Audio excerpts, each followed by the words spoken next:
Today we are going to talk about immersive learning in terms of ROI.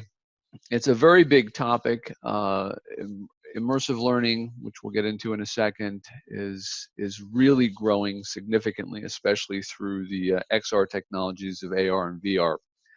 But real quickly, I just want to share a little bit about TalentQuest. It might be some of you don't know us. We're a 45-year-old company that has, we started off actually, our founder was a clinical psychologist doing assessments, and we've got an amazing TQ Talent Insights assessment program. And from there, we grew into a full provider of talent management solutions doing .NET. And just a few years ago, Frank Merritt, our founder and CEO, decided that as part of our management system, we really needed to further dig into development.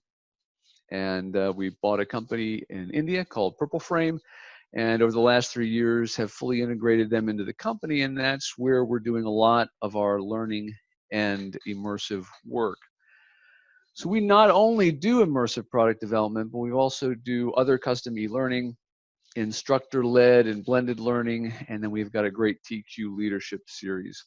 But today we're going to dig down into immersive products, and before I dig down deeply into the ROI that we want to talk about, I do want to kind of level set in terms of what we mean by immersive and immersive technology.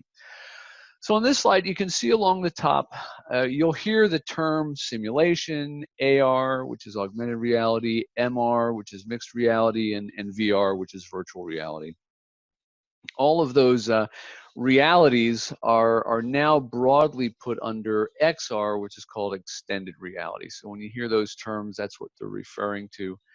In terms of the experience, you can think of a simulation as really something similar to a video game. It's displayed on a flat screen, usually on a computer, but could be on a cell phone, smartphone, or tablet. And then you interact through keyboard and mouse or through touch. The AR technology, imagine Iron Man's heads-up display. It's really where we're bringing digital information and 3D assets into the real world. So right now, the best way to experience AR is through tablets and smartphones. And but the future of it, and depending on your experience level, you've heard of the HoloLens or Magic Leap, and these are glasses, or Google Smart Glass. These are all glasses or goggles that are worn. And again, the information is being displayed over top of the real world. In the mixed reality, which I'll actually come back to because it's really a blend of VR and AR. On the other side, VR, instead of bringing the virtual visual assets into the real world, you're becoming fully immersed in a separate world. So when you put on the VR goggles, you can be anywhere else on the planet. You can be on one of my favorites recently was they reconstructed the planet Pluto from the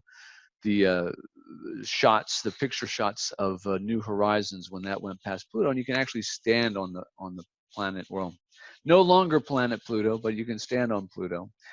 So you can go to different places, and VR and AR have two very different use cases, and we'll get into that as we talk about the technologies and the application and the return on investment for those.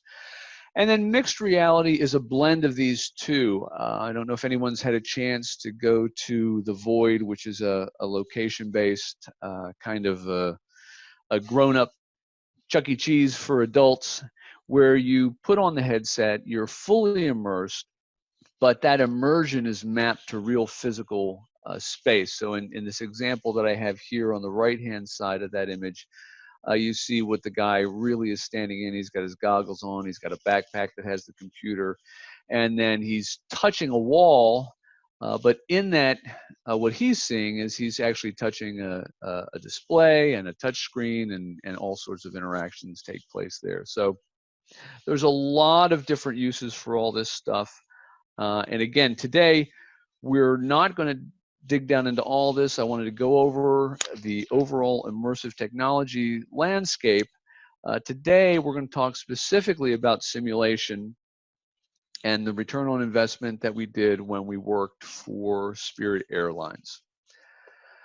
So one further step in explanation, one of the things that makes immersive very, very powerful, and at TalentQuest we talk about 3D as a platform, and what we mean by that is when you bring your product, whether it's manufacturing, whether it's in healthcare, whether it's in transportation, whatever your work is, whatever you're trying to train your people on, when you can bring that over into 3D, you've actually created an asset that can be amortized across all sorts of different platforms. And again, this is part of why this type of technology has a great return on investment. So in this instance, the picture on the left is the actual picture of the Spirit Airline plane.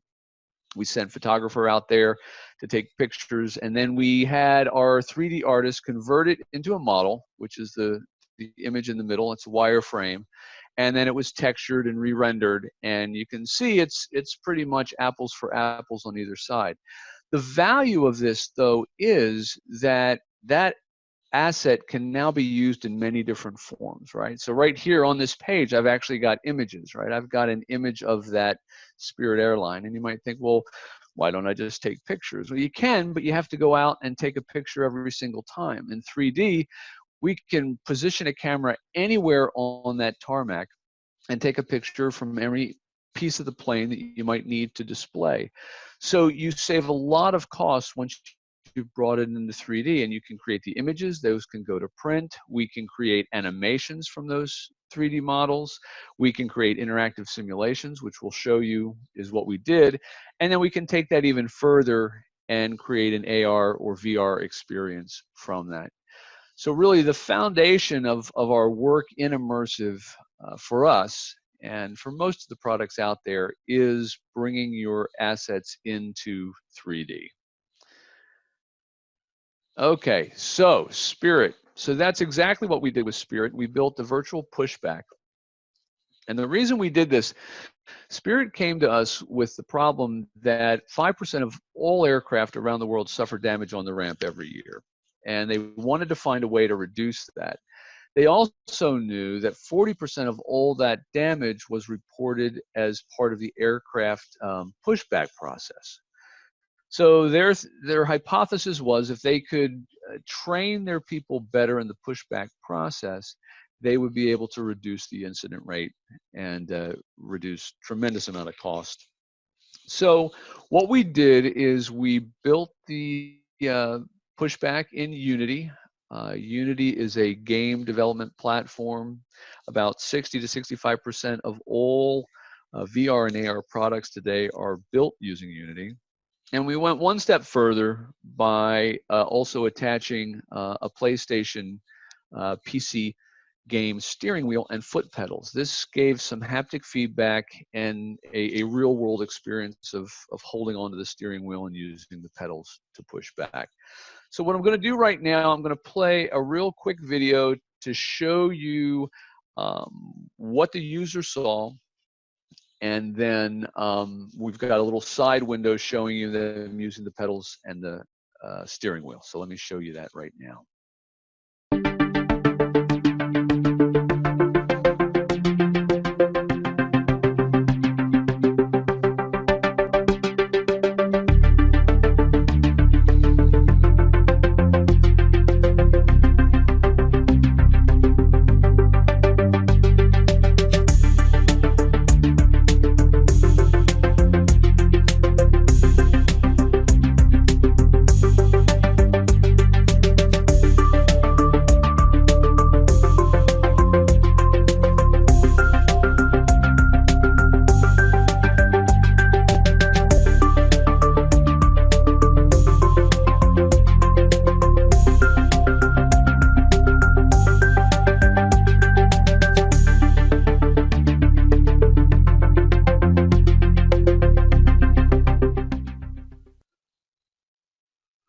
All right, so when we talk about ROI on these types of products, there's a couple things to talk about. Obviously, the accountants love to see the dollars, right? They want to see that you spent X and it saved Y.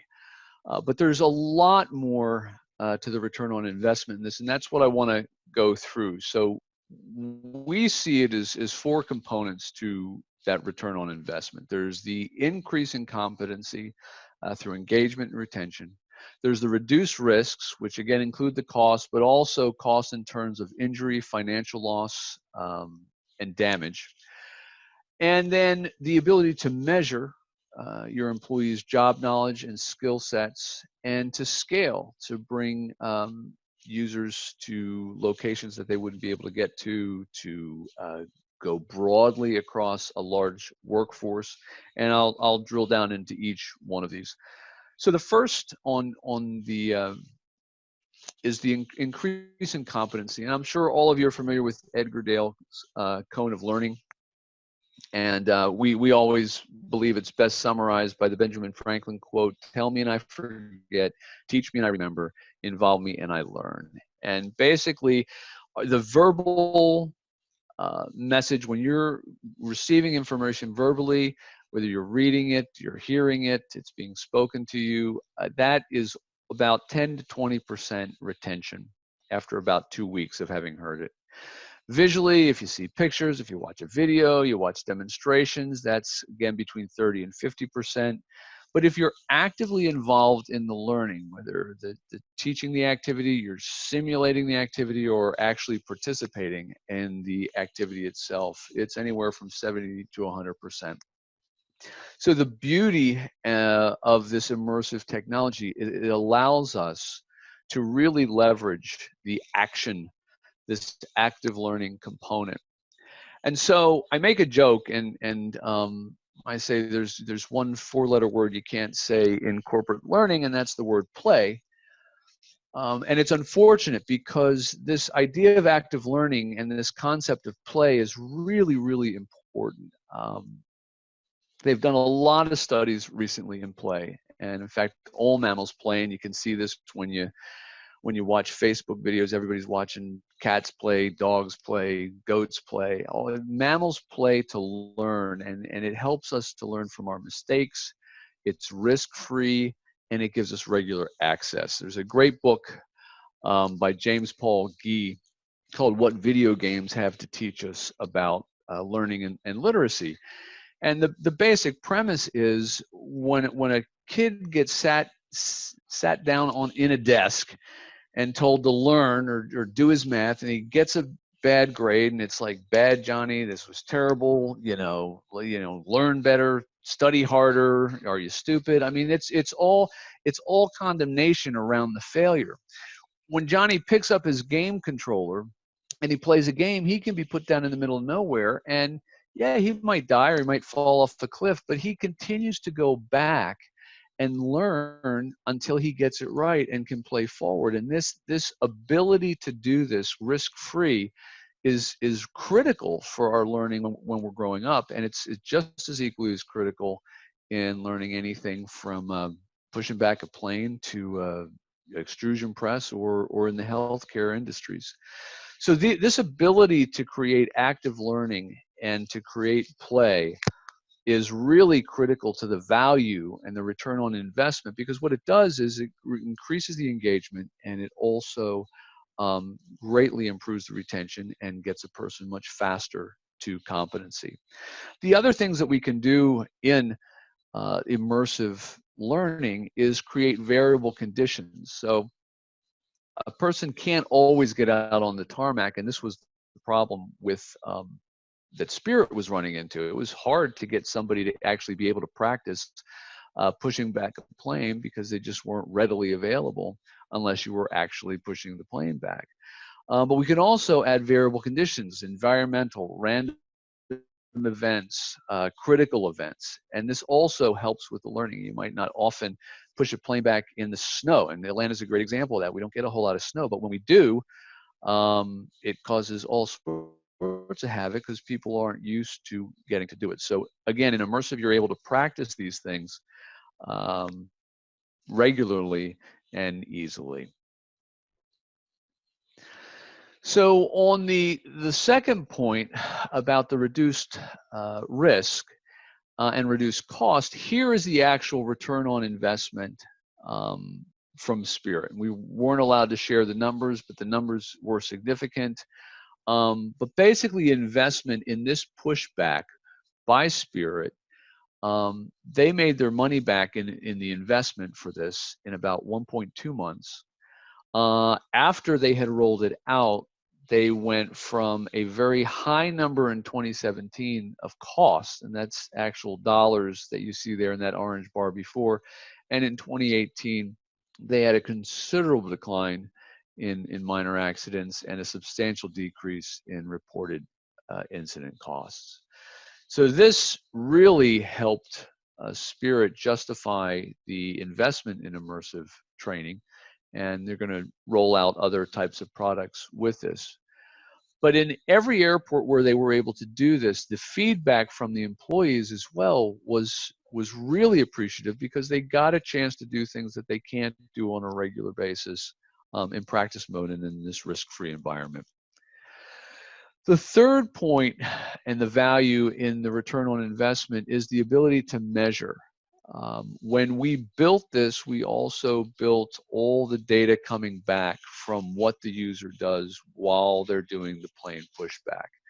So this becomes important because you're able to see where the lack of skills are, where misunderstanding is, where there are performance issues, and it allows us to customize this content for our customers, and again creates an incredible return on investment, because then they can continue to monitor the employees, they can find areas to help them improve, and again get back to reduce those risks and costs. And then finally, on the scale side, the great thing about having this type of immersive is that it's location independent. One of our customers, General Electric, has a huge train engine out in Erie, Pennsylvania, and they need to fly people out to Erie, Pennsylvania, put them up for a week, and give training on this particular engine. We can recreate that engine, create a virtual space for them to test the engine in and train on the engine, and create a multiplayer environment so that 20, 30 people can be together in that same environment without ever having to leave their homes. This has become very, very relevant now with the coronavirus, but it's multi-user, it's distributable. You know, as the simulation here, but as VR starts to advance and the Oculus Quest headsets become such a great product with very little cost, you can just mail these headsets to your employees and extend your experience. It's global reach and at much lower cost than actually having to have people travel there. So that is the gist of the presentation. I wanted to open it up at this point to questions and see if there's anything else that you'd like me to discuss. How long did it take to create the simulation for Spirit? So it took about 6 months. Again, with these things, we can do development in 3 months if it's a smaller thing. 6 months is average. You know, bigger projects can go a year. It really just depends. The amazing thing is the 3D development. We've got a very, very good team, and the 3D development doesn't take all that much time. We did a huge extrusion press, very complicated process. But you know, we sent a photographer out to take pictures. We had a few schematics, and from that, and this extrusion press is the size of a house, pretty much. And from that, the modeling itself only took a month. The real time that's spent is the level of interaction that has to take place in simulating the actual either equipment or the processes. So that can take some time. Great, thanks, Mike. The next question, how do you determine what technology to use? That's a great question. It really comes about sitting down and having that discovery meeting. What's the use case? I'll give an example. We had a great project with Ecolab, and they came in thinking they wanted VR. They had this dishwashing process and this cleaning process, and they thought they would train through that. But as we talked about it, we realized that this was the sales technicians that were going out into the field and walking into restaurants and actually, going back a house and looking at the space. Either they had an existing dishwasher or they were purchasing the dishwasher. So really AR became the right mode to do this, not VR. And, we found out, they have tablets, so the right platform was a tablet. And so we built them this AR ability to put that dishwasher right in the space using their tablet and AR technology. And that worked out really well. But again, the customer thought they wanted VR, but really, as you go through the discovery, you realize that the best implementation would have been VR on mobile devices. Great. And then the last question was, someone asked, where else is this applicable? And I know you just mentioned a couple more use cases, but perhaps there's others. Sure. So our focus right now tends to be in healthcare, transportation, manufacturing, but really the technology is applicable anywhere you need to engage an employee and help them build memories. One of the things I thought was really interesting, I just went to a recent conference and I heard a woman, Britt Andrietta, who's a PhD, and she was talking about, she's got a book called Harness the Power of Brain Science to Learn and Master Any Skill. And that's the subtitle. The short title is Wired to Grow. But in that, there's been research where VR, the neuroscience behind it, they're realizing that VR writes to the same place in the brain that memories are written. So being able to create this immersive technology and immersive learning, you can actually help your employees or trainees actually get some muscle memory in the training by using VR without ever having to be on the show floor. And of course, there's still no substitute for actual physical contact with the real world and the technology. But even with what we were doing for that extrusion press I talked about, they're finding that if they train first on this extrusion press, when they go out onto the manufacturing floor, they're much more confident. There's less mistakes, and and it's just a much better experience, and it's a quicker learning process for the employee. So I just wanted to take a minute to thank everybody for registering and attending today. Again, we'll be sending an email out with a link to the recording, and I'll also be sharing the case study, the Spirit Airlines case study. And then we also just wanted to let you know, and we'll include information on this, but I was fortunate enough to listen to the recording. Tomorrow, Betty, if you ask Betty, is going to launch a podcast that she did with Blake. And do take a minute, or it's a few minutes, and have a listen. And Blake talks even more about what he knows about VR and the technology. And I think you'll enjoy it just based on your interest in today's webinar. So enjoy the rest of your day, and please do reach out to us if you have any other questions.